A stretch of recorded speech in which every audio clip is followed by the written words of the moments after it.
आज हम लोग फीटर थ्रेड थ्योरी के इस लेक्चर में बात करेंगे इंस्ट्रूमेंट मटेरियल और उसका एप्लीकेशन कहाँ होता है। ठीक है, तो हम लोग फीटर थ्रेड थ्योरी के इस लेक्चर में बात करेंगे जो इंस्ट्रूमेंट है वो इंस्ट्रूमेंट किस मटेरियल का बना होता है और उसका एप्लीकेशन कहाँ होता है। ठीक है, चलिए हम लोग स्टार्ट करते हैं। सबसे पहला इंस्ट्रूमेंट हम लोग लेते हैं। तो चलिए, पहला इंस्ट्रूमेंट आपका है स्टील रूल। पहला इंस्ट्रूमेंट क्या है आपका? Steel rule. तो हम लोग स्टील रूल के बारे में बात करेंगे। तो देखिए, स्टील रूल कुछ इस प्रकार होता है। यहाँ पे इमेज भी बना हुआ है आपके सामने। ठीक है, तो इसका जो मटेरियल होता है स्टेनलेस स्टील। ठीक है, ध्यान रखिएगा, बहुत इंपॉर्टेंट क्वेश्चन है ये कि स्टील रूल किस मटेरियल का बना होता है। तो स्टेनलेस स्टील का बना होता है। एकदम ध्यान रखिएगा, ये सब ऑब्जेक्टिव के व्यू से बहुत इंपॉर्टेंट है। स्टील रूल का मटेरियल क्या होता है? Stainless steel. उसके बाद इसका यूज कहाँ करते हैं हम लोग? इसके द्वारा छोटी से छोटी मापी जा सकती है। इसके द्वारा हम लोग छोटी से छोटी माप को माप सकते हैं। चलिए, अगला इंस्ट्रूमेंट आपके सामने है ट्राई स्क्वायर। ट्राई स्क्वायर का इमेज कुछ यहाँ है, इस प्रकार का ट्राई स्क्वायर होता है। तो चलिए, इसका मटेरियल हम लोग देखेंगे तो स्टेनलेस स्टील या कास्ट आयरन का बना होता है। ये स्टेनलेस स्टील या कास्ट आयरन का क्या होता है? बना हुआ होता है। ध्यान रखिएगा। तो ट्राई स्क्वायर किसका बना होता है? स्टेनलेस स्टील और कास्ट आयरन का। इसका उपयोग हम लोग कहाँ करते हैं? समकोण की जांच करने में इसका उपयोग करते हैं कि 90 डिग्री पे है या नहीं है। ठीक है, ये एंगल यहाँ पे देखिए, ये जो इसका स्टॉक है इसको स्टॉक बोलते हैं हम लोग। ठीक है, ये स्टॉक होता है ये वाला पोर्शन, और ये ब्लेड है, स्केल के साथ ब्लेड है। ठीक है, इसको ब्लेड बोलते हैं हम लोग। तो ये दोनों का रिलेशन 90 डिग्री होता है, आप देख भी सकते हैं। तो कह सकते हैं कि इसका यूज हम लोग समकोण की जांच करने के लिए करते हैं। समांतर एवं लंबवत रेखाएं खींचने में कर सकते हैं। इसका उपयोग हम लोग समांतर रेखा तथा लंबवत रेखा खींचने में कर सकते हैं। ध्यान रखिएगा। चलिए, हम लोग अब अगला इंस्ट्रूमेंट की बात करेंगे। आप लोग इसको नोट भी करते चलिएगा। चलिए, अगला इंस्ट्रूमेंट आपके सामने है इनसाइड कैलिपर। तो यहाँ पे दो वर्ड ध्यान रखिएगा, इनसाइड कैलिपर और आउटसाइड कैलिपर। तो हम लोग पहले बात करते हैं इनसाइड कैलिपर। दोनों एक साथ लिखा हुआ है, दोनों को हम लोग देख लेते हैं। इनसाइड कैलिपर और आउटसाइड कैलिपर को सबसे पहले आप पहचानिएगा कैसे। तो इनसाइड कैलिपर में क्या होता है, इसका जो ये पॉइंट होता है ये बाहर की तरफ निकला हुआ होता है। यहाँ पे आप देख सकते हैं दोनों में ये बाहर की तरफ निकला हुआ है। देख रहे हैं आप, इनसाइड कैलिपर में बाहर की तरफ निकला हुआ होता है पॉइंट, और आउटसाइड कैलिपर में अंदर की तरफ होता है। यहाँ पे आप देख सकते हैं, यहाँ पे देख लीजिए, इनसाइड कैलिपर में बाहर की तरफ और आउटसाइड कैलिपर में अंदर की तरफ। तो देख के आप कैसे पहचानिएगा इनसाइड कैलिपर है कि आउटसाइड कैलिपर है, सबसे इम्पोर्टेंट बात। तो इनसाइड कैलिपर में इसका पॉइंट क्या होगा? बाहर की तरफ होगा। ठीक है, इनसाइड में बाहर की तरफ और आउटसाइड में अंदर की तरफ। पहचानने में अब कोई दिक्कत नहीं होना चाहिए इनसाइड कैलिपर और आउटसाइड कैलिपर को। तो चलिए, अब हम लोग बात करेंगे तीसरा इनसाइड कैलिपर का। तो मटेरियल जो होता है स्टेनलेस स्टील। इनसाइड कैलिपर किसका बना होता है? स्टेनलेस स्टील का बना होता है। ध्यान रखिएगा, इनसाइड कैलिपर किसका बना होता है? स्टेनलेस स्टील का। इसका उपयोग किसी छिद्र या बोर, ठीक है, इसका उपयोग किसी छिद्र या बोर, जिसको होल हम लोग कहते हैं, या झिर्री का व्यास लेने के लिए किया जाता है। अब होल वगैरह है, वहाँ पे हम लोग को उसका डाया मेजर करना है। तो कैसे मेजर कीजिएगा? सपोज ये होल है, ठीक है, अब इस होल का हमको डायमीटर मेजर करना है। तो क्या करेंगे हम लोग? इनसाइड कैलिपर का यूज करेंगे। इनसाइड कैलिपर के दोनों पॉइंट को यहाँ पे स्प्रेड कराएंगे। उसके बाद यहाँ से इसको स्केल पे ले जाएंगे और हम लोग देख लेंगे स्केल पे कि कितना डाया है। तो ध्यान रखिएगा, इसका उपयोग कहाँ करते हैं हम लोग? किसी छिद्र, बोर या किसी झिर्री के व्यास को मेजर करने के लिए करते हैं। चलिए, अब बात करेंगे हम लोग आउटसाइड कैलिपर का। अब बात करेंगे हम लोग आउटसाइड कैलिपर का। तो देखिए, आउटसाइड कैलिपर का हम लोग कहाँ यूज करते हैं?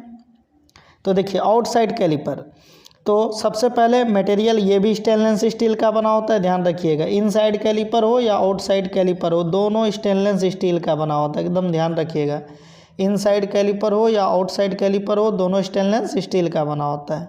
चलिए, इसके बाद इसका एप्लीकेशन, इसका यूज कहाँ करते हैं? इसका उपयोग बाहरी माप या बाहरी व्यास के लिए किया जाता है। तो ध्यान रखिएगा, आउटसाइड कैलिपर से हम लोग क्या करते हैं? बाहरी व्यास को मेजर करते हैं। ठीक है, बाहरी माप के लिए इसका उपयोग करते हैं या बाहरी व्यास के मेजरमेंट के लिए इसका यूज करते हैं। इसका उपयोग कहाँ करते हैं, बाहरी माप के लिए या बाहरी व्यास के माप के लिए इसका यूज किया जाता है। चलिए अब बात करेंगे हम लोग अगले इंस्ट्रूमेंट की। आप लोग अच्छे से नोट्स बनाते चलिए, हम पूरे फीटर थ्रेड थ्योरी के लेक्चर को कवर कराएंगे। चलिए अगला इंस्ट्रूमेंट है आपके सामने डिवाइडर। अगला इंस्ट्रूमेंट आपके सामने क्या है, डिवाइडर। तो देखिए डिवाइडर किस मटेरियल का बना होता है, पहले मटेरियल की बात करें तो माइल्ड स्टील का बना होता है या हाई कार्बन स्टील का बना होता है। ध्यान रखिएगा, ऑप्शन देख के जैसा ऑप्शन में रहे वैसा टिक करना है। डिवाइडर किसका बना होता है, माइल्ड स्टील या हाई कार्बन स्टील का बना होता है। इसके बाद स्टील रूल से माप लेने तथा इसका एप्लीकेशन कहाँ करते हैं देख लेते हैं। स्टील रूल से माप लेने तथा मार्किंग करते समय दूरी का विभाजन करने में।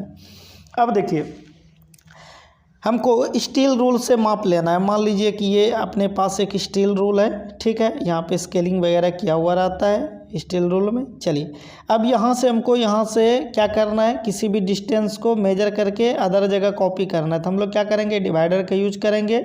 डिवाइडर के थ्रू यहाँ पे हम लोग मेजर कर लेंगे और इसको यहाँ से कहीं भी ट्रांसफ़र कर सकते हैं। तो डाटा का ट्रांसफ़र करने के लिए भी यूज कर सकते हैं, ठीक है। तो ये बात यहाँ लिखा हुआ है, स्टील रूल से माप लेने तथा मार्किंग करते समय दूरी का विभाजन करने में, ठीक है।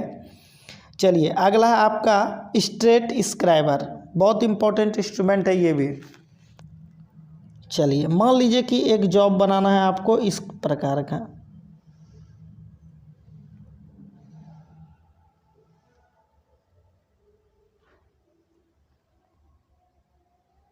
कुछ इस प्रकार का जॉब बनाना है, मान लेते हैं कुछ देर के लिए। तो हम लोग क्या करेंगे, सबसे पहले एक मटेरियल लेंगे, जो भी रिक्वायरमेंट होगा एक मटेरियल ले लिए। इस मटेरियल को पहले क्या करेंगे, हम लोग कोटेड करेंगे, लेपित कर लेंगे। बाद में बताएंगे कैसे हम लोग जॉब बनाने का क्या क्या स्टेप होता है। अभी सिर्फ समझिए स्क्राइबर का यूज यहाँ पे।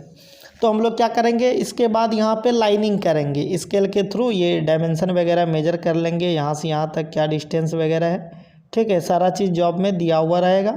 तो हम लोग यहाँ पे क्या करेंगे, पहले लाइनिंग ड्रॉ करेंगे इस प्रकार से, ठीक है। उसके बाद मटेरियल का कटिंग करेंगे। तो यहाँ पे ये जो लाइनिंग बनाएंगे, ये लाइनिंग कैसे बनाएंगे हम लोग, तो ये लाइनिंग स्क्राइबर की मदद से पहले बनाएंगे, उसके बाद कटिंग करते हैं, ठीक है। तो यदि आप जॉब बनाए होइएगा तो आपको पता होगा, स्क्राइबर का यूज करके हम लोग क्या करते हैं, लाइनिंग खींचते हैं, कहाँ, धातु की सतह पर। तो ध्यान रखिएगा, स्क्राइबर ये किस मटेरियल का बना होता है, टूल स्टील का, ठीक है। स्क्राइबर किसका बना होता है, टूल स्टील का बना होता है। और इसका उपयोग क्या होता है, धातु की सतह पर रेखा खींचने के लिए। इसका उपयोग क्या कहाँ करते हैं हम लोग, धातु की सतह पर रेखा खींचने के लिए। चलिए अब बात करेंगे हम लोग अगले इंस्ट्रूमेंट की। आप लोग इसको नोट कर लीजिए।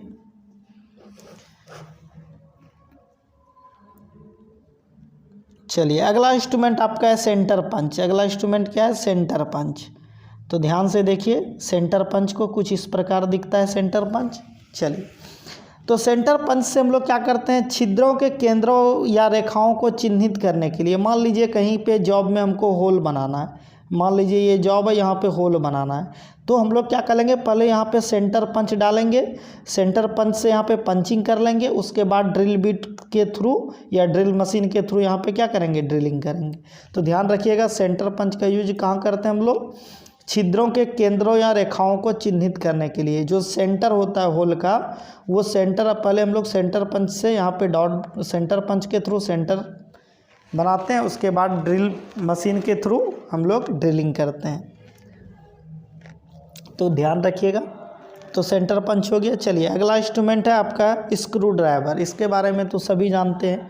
तो इसका मटेरियल बहुत इंपॉर्टेंट है कि रहता है क्वेश्चन एग्जाम में आपको कि स्क्रू ड्राइवर जो होता है किस मटेरियल का बना होता है। ध्यान रखिएगा, हाई कार्बन स्टील का बना होता है। स्क्रू ड्राइवर किसका बना होता है, हाई कार्बन स्टील का बना होता है। और इसका एप्लीकेशन कहाँ करते हैं, इसका यूज होता है स्क्रू को कसने या खोलने के लिए, ठीक है। हम लोग इसका वाइटल एप्लीकेशन घर में करते हैं, ठीक है। स्क्रू ड्राइवर का यूज कहाँ करते हैं, स्क्रू को खोलने या कसने के लिए। तो ये एग्जाम में नहीं पूछता, ये मटेरियल बहुत ज़्यादा पूछता है कि स्क्रू ड्राइवर किस मटेरियल का बना होता है। तो ध्यान रखिएगा किसका बना होता है, हाई कार्बन स्टील का बना होता है। चलिए अगला इंस्ट्रूमेंट की हम लोग बात करेंगे,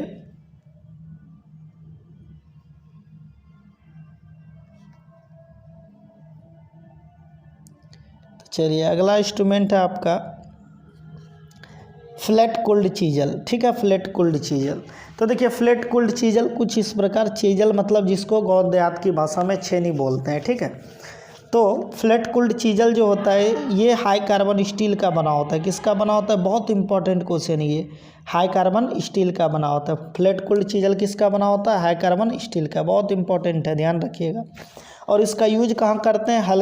हल्के व पतले धातु के खंड के कतरन में। ठीक है, मतलब चिपिंग वर्क करते हैं, इससे छीलते हैं, मटेरियल को चिपिंग करते हैं। ठीक है, तो वही बात यहाँ पे लिखा हुआ है, कतरन में हल्के और पतले धातु के लिए फ्लैट कूल्ड चीजल का यूज करते हैं हम लोग। ठीक है, हॉट वर्किंग के लिए फिर अलग चीजल होता है, हम लोग चीजल में ब्रीफ में पढ़ेंगे। अभी ये इंस्ट्रूमेंट का सिर्फ इंट्रोडक्शन लेक्चर है, यहाँ पे हम लोग इंस्ट्रूमेंट, मटेरियल और उसका एप्लीकेशन को सिर्फ समझेंगे। आगे हम लोग डिटेल में सभी इंस्ट्रूमेंट को पढ़ेंगे।